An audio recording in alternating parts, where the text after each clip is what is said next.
আমার কথা খুব সামান্য।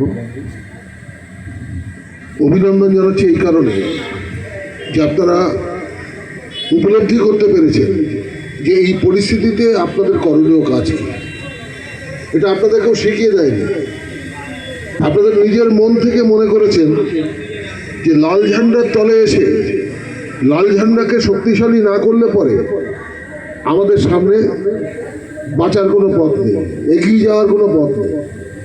যারা আজকের রাজ্যের ক্ষমতায় এসছেন বা কেন্দ্রে ক্ষমতায় আছে, যে ডবল ইঞ্জিনের কথা বলছে ওরা বা সরকার, তাদের মূল উদ্দেশ্য অর্থনৈতিকভাবে মানুষের বিরুদ্ধে পেষণ করা তো আছেই, কিন্তু মূল উদ্দেশ্য হলো সমাজকে ছিন্ন বিচ্ছিন্ন করে দেওয়া। আমাদের প্রতিটা পরিবারের মধ্যে এমন পরিস্থিতি তৈরি করা যাতে মানুষ একে অপরের বিরুদ্ধে যুদ্ধ ঘোষণা করে, গ্রাম শহরের মধ্যে যুদ্ধ বেঁধে যায়, মানুষ আতঙ্কিত হয় এবং এই আতঙ্কের মধ্যে দিয়ে নতুন একটা পরিবেশ গড়ে ওঠে, যে পরিবেশ হলো রক্তাক্ত পরিবেশ, সন্ত্রস্ত পরিবেশ এবং জীবন যন্ত্রণার পরিবেশ। আমাদের দেশ ভাগ হয়েছিল 47 সালে। দেশ ভাগের পরবর্তীকালে মানুষ বুঝেছে মানুষের যন্ত্রণাটা। সেই যন্ত্রণার মুখোমুখি দাঁড়িয়ে মানুষ এই বাংলায় দাঁড়িয়ে তারা তাদের হকের বিষয়টা বুঝে নিয়েছিল। এই বাংলায় দাঁড়িয়ে তারা লাল ঝান্ডার নিজেরও সমবেত হয়েছিল খাদ্যের দাবিতে, কেরোসিনের দাবিতে, অন্যান্য বিষয়কে কেন্দ্র করে মানুষের হকের পাওনার দাবিতে তারা ঐক্যবদ্ধ হয়েছিল। একটাই লক্ষ্য ছিল যে আমাদের এই লড়াইয়ের মধ্যে দিয়ে আমাদেরকে সবকিছু ছিনিয়ে নিতে হবে, আদায় করে নিতে হবে। সামনের সারিতে ছিল বামপন্থীরা, সামনের সারিতে ছিল জ্যোতি বসু সহ অন্যান্য কমরেডরা, যারা সেদিনকে বুক চিতিয়ে লড়েছিল, যারা যান প্রাণ লড়েছিল, যারা কখনো অকুত ভয়ের মধ্যে দিয়ে তারা লড়েছিল। একদিকে বিধানসভার মধ্যে প্রতিদিন প্রতিটা সময় দাঁড়িয়ে লড়াই করেছে, আর একদিকে দাঁড়িয়ে মাঠে ময়দানে লড়াই করেছে। সেই কারণে আমরা দেখব আমরা এক সময় দাঁড়িয়ে সমস্ত প্রতিক্রিয়ার শক্তিকে পরাজিত করে আমরা পশ্চিমবাংলায় আমরা সরকার গঠন করেছি। আমাদের সরকার গঠনের মন্ত্রিত্বের জন্য না, আমাদের সরকার গঠনের আমোদ আহ্লাদের জন্য না, আমাদের সরকার গঠনের জন্য মানুষকে বাঁচাতে হবে, সুদীর্ঘ যন্ত্রণার হাত থেকে মানুষকে বাঁচাতে হবে। আজকের এই পরিস্থিতির মধ্যে আপনারা লক্ষ্য করেছেন যারা এই সরকারে এসছে এখন চরিত্র আছে। কদিন আগে যে সরকার ছিল চলে গেছে, আর নতুন যে সরকার এসছে এদের মধ্যেই অনেকেই আজকে মন্ত্রী, স্বয়ং মুখ্যমন্ত্রীও তাই।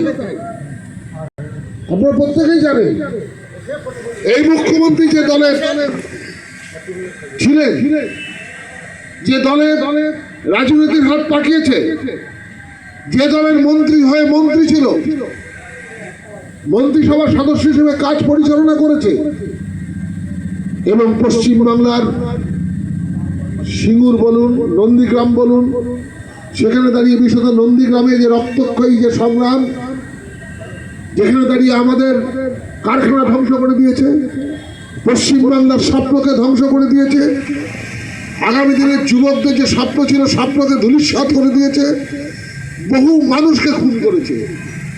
এক জঙ্গলমহল সহ মিদনাপুরের অঞ্চলে 3 থেকে 400 কমরেড আমাদের খুন হয়েছে। তার নেপথ্যে কে ছিল? নেপথ্যে কারা ছিল? আজকের মুখ্যমন্ত্রী যিনি আছেন তিনি কি অস্বীকার করতে পারবেন? আচ্ছা, অস্বীকার করা যাবে না, আর এটাও অস্বীকার করা যাবে না যে কথা আমরা প্রথম থেকে বলতাম যে চরিত্রগতভাবে কোনো এদের আলাদা কোনো বিষয় নেই। এরা দক্ষিণপন্থী দল। মমতা ব্যানার্জি সরকার পরিচালনা করতো, আবডালে ছিল বিজেপি, আরএসএস নাগপুরের নির্দেশেই দল গড়ে উঠেছিল 98 সালে। 98 সালে দল গড়ে উঠেছিল। দল যেদিনকে গড়ল কংগ্রেস ভেঙে, সেদিনকে ছোট্ট মন্তব্য করেছিলেন আমাদের রাজ্যের তৎকালীন মুখ্যমন্ত্রী, আমাদের পার্টির নেতা পশ্চিমবাংলার সাম্প্রদায়িক শক্তিকে আজকে পশ্চিমবাংলার ভেতরে আগমন ঘটানো হলো। অপরাধের কাজ করেছে মমতা ব্যানার্জি, গোটা পশ্চিমবাংলার সাথে বেইমানি করেছে, অপরাধ করেছে। আরে একজন বলছিল না এখানে সেই গৌতম দেবের কথা, সেই সময় দাঁড়িয়ে বামফ্রন্ট সরকার যখন ছিল তখন এবিপি আনন্দের সাক্ষাৎ করার সময় বলেছিলেন এই দল উল্কার মতন এসছে, উল্কার মতন চলে যাবে। ঠিকই তাই, উল্কার মতন আবির্ভূত হলো 98 সালে এবং কংগ্রেসের থেকে বেরিয়ে এসে আবার এই সময় দাঁড়িয়ে উল্কার মতন তার চলে যাওয়ার মতন পরিস্থিতি হয়েছে। এই দল থাকবে না, এটা আমরা আগেই বলেছিলাম। এই দল এসছে একটা কাজ করতে, কমিউনিস্টদের নিধন করতে। মূল এজেন্ডাই ছিল কমিউনিস্টদের খতম করো, বামপন্থীদের খতম করো। কারণ পশ্চিমবাংলার সমৃদ্ধি, অগ্রগতি এরা সহ্য করতে পারে না, গরিব মানুষের অগ্রগতি সহ্য করতে পারে না।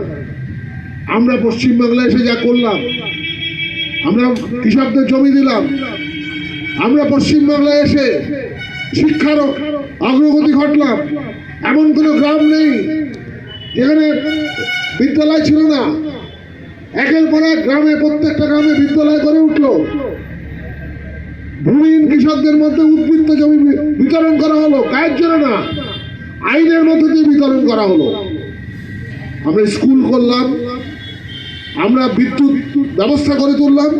আমরা সেদিনকে বলেছিলাম পশ্চিমবাংলার অন্ধকারে ডুবে আছে, সেই অন্ধকার থেকে আলোর প্রদীপ জ্বালতে হবে।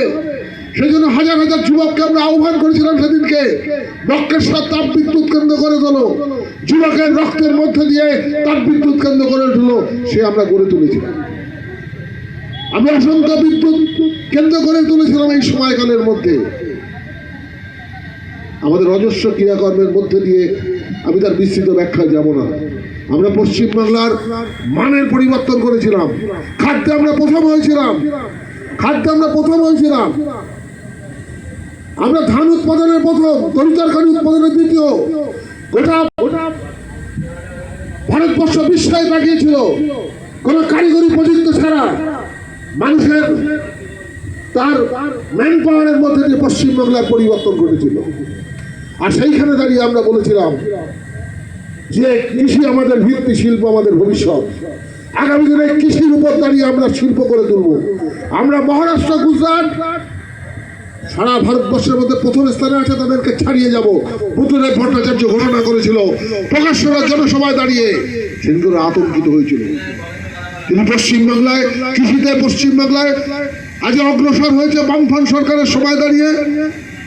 আর এখন যদি শিল্পে প্রথম স্থান অধিকার করে তাহলে তো সর্বনাশ, সমস্ত দেশ জুড়ে তো কমিউনিস্টদের দিকে যাবে। সেই কারণে ষড়যন্ত্র শুরু হলো। আর সেই ষড়যন্ত্রের জন্য এরা মডেল বেছে নিল মমতাকে, এবং মমতাকে দিয়ে মাওবাদীদের সাথে সমস্ত দক্ষিণপন্থী, সেদিনকে সিঙ্গুরের কারখানা ধ্বংসের জন্য রাজনাথ ছুটে এসেছিল।